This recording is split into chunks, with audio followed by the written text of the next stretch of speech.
సమాధానకర్తయగు దేవుడే మిమ్మల్ని సంపూర్ణంగా పరిశుద్ధపరచునుగాక. మొదటి తెస్సలోనికైలకు రాసిన పత్రిక 5వ అధ్యాయం 23వ వచనం. దేవుడు నీ అందు పరిశుద్ధత మరియు సంపూర్ణత కోరుకుంటున్నాడు. ఏడాది దూడలను కాదు, వేవేల పొట్టేళ్లను కాదు, ప్రభు అయిన యేసుక్రీస్తు నీ హృదయాన్ని మరియు అంతరాత్మలో సత్యమును కోరుకుంటున్నాడు.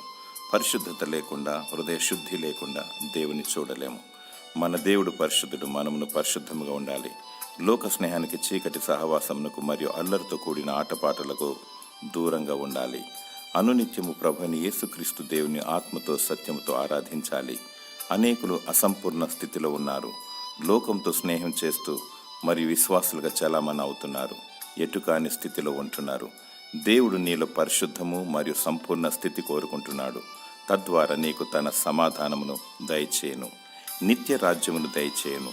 దేవునికి మహిమకరంగా జీవించు. దేవుడు నిన్ను తన సమాధానం చేత దీవించునుగాక. ఆమేన్.